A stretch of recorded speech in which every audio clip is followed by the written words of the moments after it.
Snowy Nights Horror Stories. Oh, God. I'm home alone, so all these fucking scary stories about to get creepy. I've been watching this dude for years, though, Mr. Nightmare.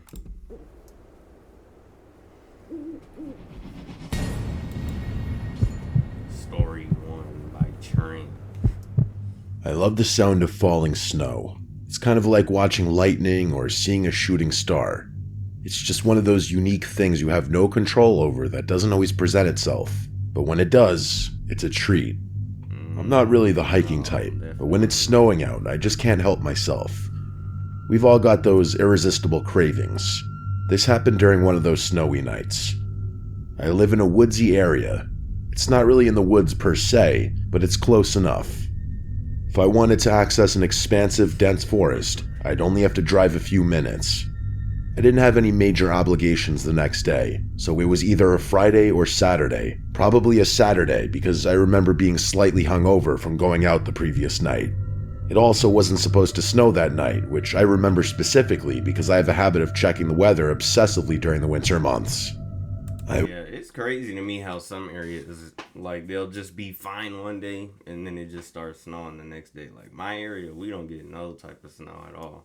But I would never want to live in an area like that where I was sitting in my room reading a book when it just started snowing, abruptly, as if someone had just casually flipped a switch. I didn't even notice it at first, but by the time I realized what was going on, there was already a considerable amount of snow on the ground. Yeah.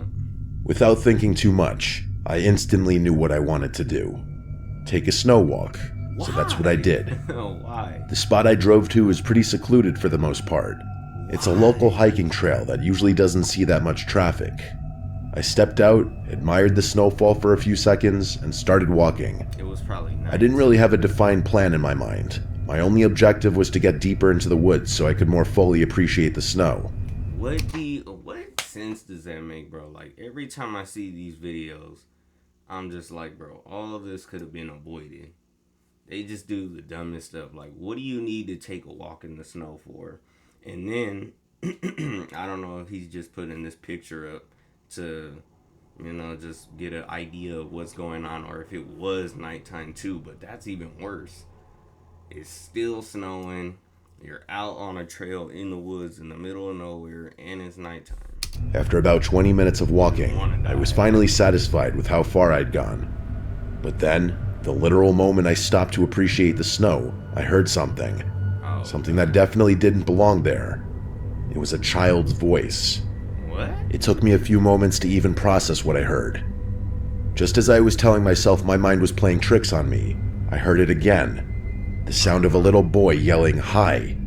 I know that sounds pretty benign, but it was just so freaky in the moment. It was quite... When I hear anything when I'm home alone, I immediately go somewhere else, bro. If I'm out in the open and alone, bro, as soon as I would have heard that, man, I would have ran. Literally the last thing I was expecting to hear out there, all alone in those woods. The other unsettling thing about it was that I couldn't really tell where the voice had come from. It sounded like it could have come from a number of different directions, if that makes any sense. I whipped my head around, but there was no one there. I kept looking around frantically, but there was no one in sight. Just as I was about to head back to my car, I heard the voice again. It was definitely a little boy's voice, only this time, he said, "Up here, silly." Without even processing how freaky of a thing that is to say, I instinctively looked up, and there he was. There was a little boy who looked to be around 9 years old just sitting on a tree branch in a tree not too far away. It was the most bizarre thing. The boy was clearly bundled up for the cold, but how he managed to climb that tree, I had no idea. The lowest branch to the ground was at least 20 feet off the ground. Strangely, seeing him kind of calmed me down a little. It was almost like I had been afraid of not knowing where he was, as opposed to him being there. I walked over to the tree he was sitting on, keeping my eyes on him the entire time. He was smiling this really wide grin that reminded me of the expression someone who hadn't learned to smile yet would make. My sense of security started disappearing the more I looked around, though. For starters, there wasn't a single footprint around the tree he was sitting in. Meaning he had climbed up there before it had started snowing. meaning he had been sitting in that tree for at least 45 minutes. And that's not even mentioning the fact that he figured out a way to climb that thing in the first place. Yeah. Like I said, it would have been exceedingly difficult to do so, even if you had climbing experience. Bro, this dude still has not left. Like, this is the problem.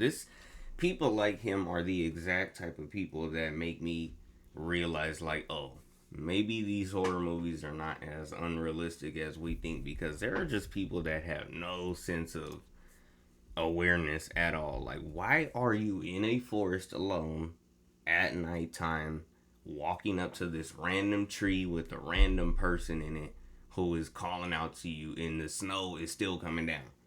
Like, bro, you just have no type of urgency, you know. The tree was perfectly straight. He would have had to shimmy up 20 feet. We get it, bro. He waved at me, and I didn't waste a second. I asked him how he got up there, and he told me it was a secret. Then he just went back to smiling that awful grin. I didn't know what to do. This kid clearly didn't belong out there, and I felt compelled to do something. But what was I supposed to do? Try and climb the tree to get him down? No. Before I could think of something to say, he stood up straight on the branch he had been sitting on and said, "Watch this." Then without warning, he leaned back and fell. He fell what must have been at least 30 feet. I screamed. There was nothing else I could do. I watched in horror as he landed directly on his back with a gruesome thud. I thought he was dead. There's no way any amount of snow could have cushioned that fall. I ran over to him, but before I could reach him, he sprung up off the ground and started running away from me. It was impossible. Falling from that height should have been enough to kill him. I screamed again, this time out of shock, and I watched as he ran off deeper into the woods. Even with the bright snow on the ground, it was still dark enough for him to run out of sight. I don't know what came over me. Instead of doing the rational thing and turning around, I ran after him. I don't know why. Fucking gosh, bro, just kill him at this point. Like, I hate when people do this much stupid stuff. This is literally a chain of retarded events. Like, oh my god, man. This is the exact archetype of a person that they would have in a horror movie, bro. What are you going to chase after a random person for? Oh my gosh, bro. This whole situation would have been at most 2 to 3 minutes long. Because as soon as I would have walked out there, I wouldn't even been out there. But as soon as I would have walked out there and I would have heard that, I would have ran back. I don't care if it's a person, an animal, whatever. As soon as I hear something, bro, I'm that scary to where I'm going to just run back immediately. I know myself. If a situation like that were to arise again, I'd turn around 99 times out of 10. But I guess this was just that one time. That's the only explanation I can come up with. I regained my composure and started following his footprints, knowing he couldn't have gotten far. Like, think about that. He's not even taking into consideration that chasing further after the kid can get him more lost. Like, what are you going after him for? After a few seconds of running, I started to hear him laughing. Cackling is a better word, honestly. It was really unsettling. It was like he was toying with me, playing a game while I was out there scared to death. His footprints passed a nearby tree, and as I was running past, I felt something latch onto my back. Before I could react, I was tumbling to the ground, and this kid was on top of me, clawing at my neck and shoulders. I started screaming and blindly grabbed at him, but he wasn't letting go. He started wailing too, and I could feel myself starting to bleed. He was tearing into my neck with his fingernails, and I thought he was going to blind me. I managed to stand back up, and with all my strength, I flung him over my shoulder. He hit the ground, immediately got up, and ran deeper into the woods, still laughing. This time I chasing him. Didn't chase him. If it weren't for the cuts on my neck and the blood on my hands, I might have just stood there forever. The cuts didn't feel that deep, but there was an uncomfortable amount of blood. I hadn't been wearing a scarf, so I pulled off my hat and wrapped it tightly around my neck. My hands were shaking and soaked with my own blood, and I was having a panic attack. The next 20 minutes are really fuzzy, probably because I was so terrified and I had lost so much blood. The next thing I remember is being in the back of an ambulance, and then after that, I remember talking to some police officers about what happened. I got the medical attention I needed and was asked to recount my story like 10 times. At the time, I didn't realize what was so unbelievable about it. I would only later learn that while I had been in the hospital, the police had searched the area and found nothing. Oh my What's God. worse, they allegedly followed my footprints and only found the one set, mine. I remember being so emotionally distraught when I found that out. I was furious at the thought that they hadn't searched the woods thoroughly, but why would they lie? By the time I was discharged from the hospital and done talking to police officers, I didn't have much energy to do anything other than sleep. I can't remember if this was the day after or 2 days after. Like I said, things got a bit fuzzy, but I eventually went back to that hiking trail. It had snowed considerably since then, so it wasn't too surprising to find that my footprints had been snowed in. I searched the entire forest. It must have taken me hours, but there was no sign anyone had been there. This is still one of the freakiest things that has ever happened to me or anyone I personally know. Put him in a fucking horror movie, because I promise you, he's gonna be the first nigga to die. Story 2. What the fuck?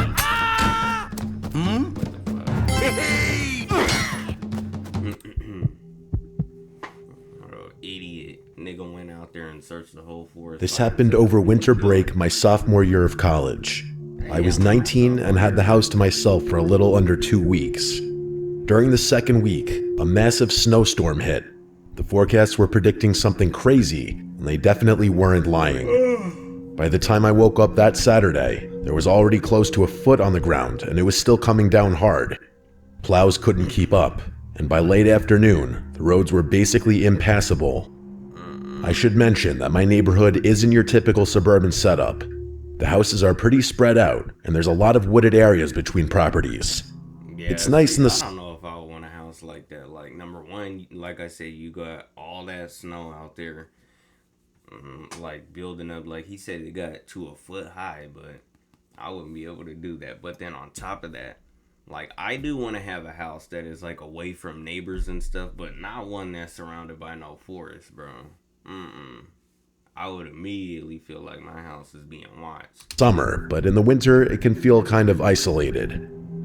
That day, with the snow piling up and no cars on the road, it felt even more so.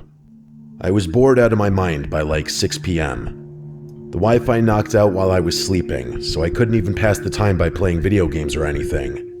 For context, my only hometown friend is this guy named Ryan, and I knew he was around because I had literally hung out with him the day before.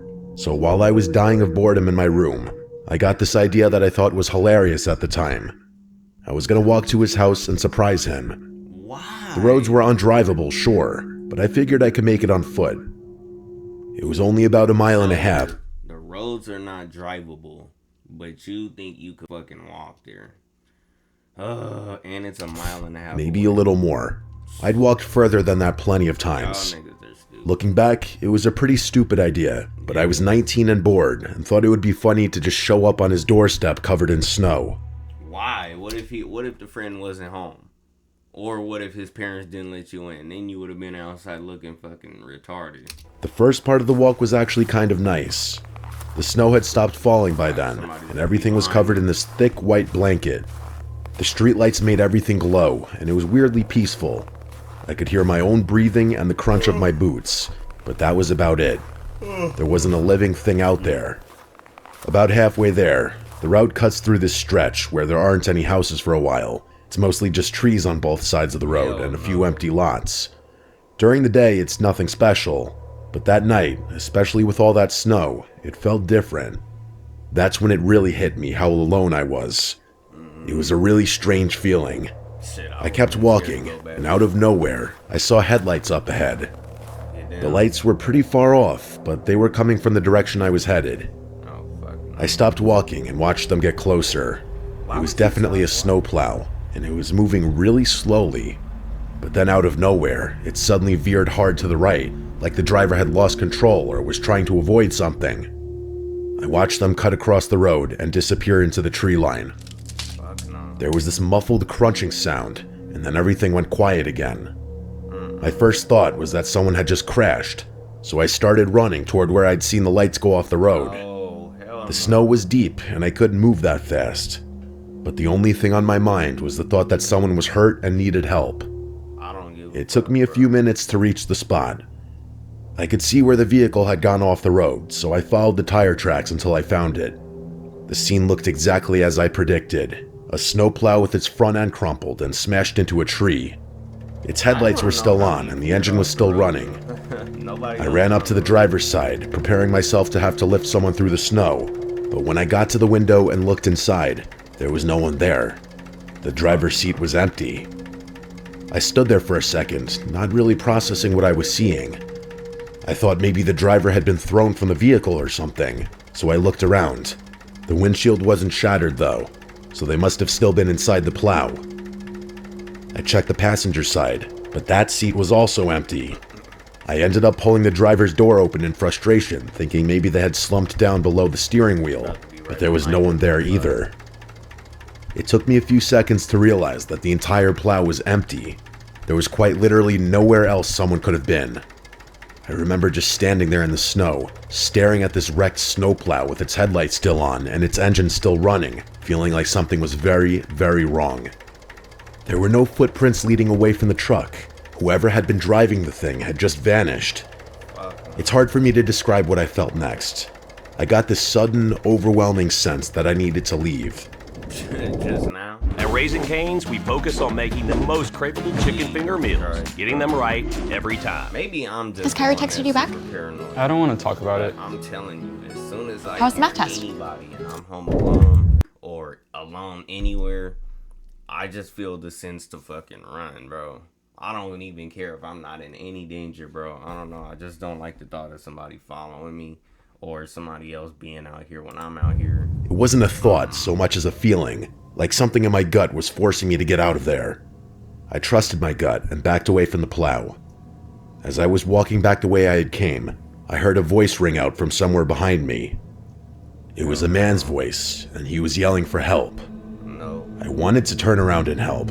That was my goal in the first place. But every instinct I had was screaming at me to keep moving. I started running, and as I got further away, I heard the voice yell out one more time. I thought he was good. It sounded much closer the second time, like impossibly close. No one could have moved that fast through such deep snow. I didn't turn around. I ran the entire rest of the way to Ryan's house. No, The joke was- I thought he meant he was turning around.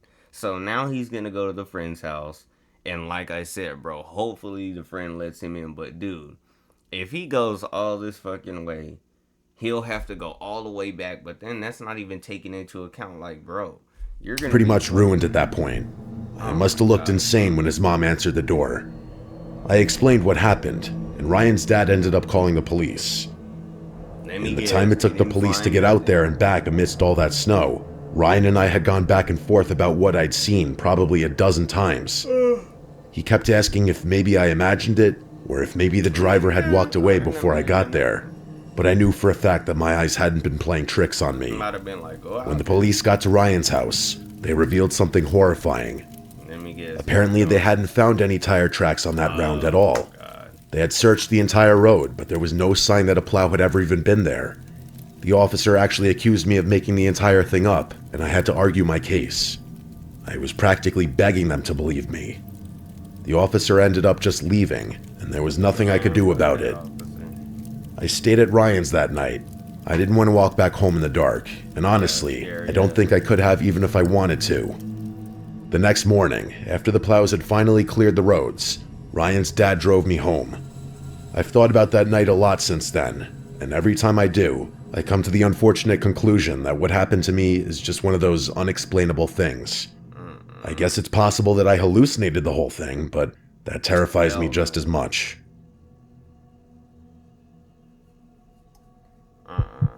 Story 3 by the same person? This nigga's a damn fanfic writer. I'm Sebastian, and I go by Sebi. This happened back when I was a sophomore in high school, about 7 years ago now. I went to a private school in a nearby city, which meant I had to commute on public transportation every day. Train in the morning, train in the afternoon. It sounds tedious, but honestly, I didn't mind it. Most of my friends lived in the same general area, so we'd all ride together, and it became this social thing where we'd just hang out and talk during the commute. One of the hidden benefits of private school, honestly, getting people accustomed to commuting early in life. I was a runner back then, track in the spring, cross country in the fall. During the off-season, I'd catch the train right after school let out around 3, and it would be pretty empty, usually just the same group of high schoolers heading home. But during the season, practice wouldn't wrap up until after 5:30, which meant by the time I got in the train, it was packed with commuters heading back to the suburbs after work. Luckily, my two best friends Charles and James also ran track and lived on the same train line, so I wasn't completely alone during those late rides. One night after track practice, it started snowstorming the moment our train left the station. It was midwinter, so night is definitely the right term, even though it wasn't even 6 yet. And snowstorm is also the right term because it went from 0 to full-on blizzard in like 5 minutes. We found out while we were on the train that ours was the last one operating on that track. The forecast was predicting a massive storm, and they weren't letting any more trains leave the station after us. The snow only got worse. At one point, the three of us were genuinely wondering if the train was even going to make it to each of our stops, and even so, we quickly realized there was no way our parents could drive to pick us up. The roads were already a mess, so even if we made it to our respective stations, we'd have no choice but to walk home. For James and Charles, that wasn't a huge deal. They were practically next-door neighbors in a pretty lively, dense part of town, plus their houses weren't that far from the station. For me, though, it was different. My station was isolated. I'd have to cross a highway and then walk over a mile in this woodsy stretch to get home. Damn. I called my parents from the train and explained the situation. They told me I didn't have much of a choice. My dad told me to just suck it up, bundle up, and be careful. James and Charles got off at their stop, and I dapped them goodbye. The rest of the ride was just me and a handful of other passengers, and by the time we reached my station, I was the only one left. The doors opened and I stepped out onto the platform. It was completely empty, just me and a full blizzard. It was dark, but there was decent visibility because of the snow. Everything was white, and the light from the station reflected off of it in this pretty but eerie way. I stood there for a second, taking it in. It was a sight I had never seen before. Usually that station is bustling with cars and people, but with the snowstorm and all, it looked completely deserted. I started walking. There was no point in prolonging the inevitable. For whatever reason, I thought crossing the highway would have been more difficult, but there wasn't a single car anywhere in sight, including snowplows. I actually stopped and looked around, kind of in awe. It was beautiful in a weird way. I started thinking to myself I'd probably never experience anything like that ever again. After the highway, though, came the woods. The only other option was following the road home, but it was really windy and would have added a ton more walking. So I decided to just push through and walk through the woods. This is like the Hear that? That's the sizzle of real marinated chicken on a real Del Taco grill. Right now, you can get 2 grilled chicken tacos. Walk in the forest like the other fucking story, but still, you gotta walk over a mile. Don't know how long I'd in this fucking blizzard, and you have to go through the woods. been walking, but I happened to glance up after looking down at my feet for a while, and the moment I did, I had to hold back a yell. About 30 yards ahead of me, there was someone standing there, a man. He was facing me directly, almost like he knew the exact path I had to take. At first, my brain couldn't process what I was seeing, because he wasn't dressed for the weather at all. He was wearing a short-sleeved shirt and shorts in the middle of a blizzard, and to make things worse, his face was twisted in this deranged smile. I didn't move. I just stood there watching him, waiting to see what he was going to do. My mind was racing, trying to come up with some explanation, but the shock of the situation was too much for me to handle. I couldn't think or move, and in one abrupt motion, he went from smiling and standing still to screaming and charging at me. It was literal horror unfolding right in front of me. I snapped out of my haze and began running as fast as I could back the way I came, screaming for help even though I knew no one was out there. He should have just got off at I couldn't move that fast with all the snow, and I felt him closing the gap with every second that passed. The chase felt like it lasted forever. It was probably 5 minutes, but it felt like an hour. I finally broke out of the woods and hit the road, and only then did I turn around. He was gone, and that didn't make me feel much better though. I felt physically sick. I followed the road home, and the whole time I kept thinking about my footprints, about how they were quite literally the only tracks in the snow. If that guy wanted to follow me home, it would have been the easiest thing in the world. When I finally got to my house, my parents were relieved. That is, until I told them what had happened in the woods. My dad wanted to go out and look for the guy, but my mom wouldn't let him. Several hours went by without incident. Eventually, my parents went to sleep. Somebody knocked on the door. I pretended like everything was fine, but I was still freaking out internally. I couldn't get the image of his deranged smile out of my head. And the way he had been screaming was just so unnatural. And the more I thought about it, the more insane the whole thing felt. He had literally been wearing short sleeves. How had he not frozen to death out there? I was making myself crazy, so I forced myself to stop thinking about it and just go to sleep. But of course, I couldn't fall asleep. It was like I was in that 30-second shock after waking up from a nightmare, only instead of 30 seconds, it was several hours. That's the best way I can describe how I was feeling. At one point, I heard a tree branch rattle my bedroom window, which startled me out of bed. I went over to the window to see if I could dislodge it somehow. I pulled back the curtain and literally dropped to the floor, yelling. It was him, that guy from earlier. He was right there, inches from my window, only now I could see him clearly. His skin was purple, like he was freezing to death, and he was bald with this patchy gray beard. My dad burst into the room and just barely saw that guy through the window before he took off. My dad went to go run out in the snow, but my mom stopped him and convinced him to call the police instead, which he did. With all the snow on the grounds, it took the police forever to get to our house. By the time they did, that guy was long gone. Oh My dad didn't care though. The police could have easily tracked his footprints in the snow, which is what I was expecting them to do. But once the officers realized the tracks led into the woods behind our house, they told us they couldn't just go tramping through the woods in the middle of the night. Why? My dad got furious. He got in one of the officers' faces and almost made it physical. In the end, the officers literally left without doing a thing. What? Nothing ever came of it. The police never bothered to follow up, no. and I never saw that man again. For all I know, he froze to death somewhere behind my house. But for weeks after that, I was terrified to be in my own home. Bro, I still have that. like that are the scariest because it's like, if they don't find the person, I would just be thinking they're anywhere, dude. That shit would be fucking terrifying.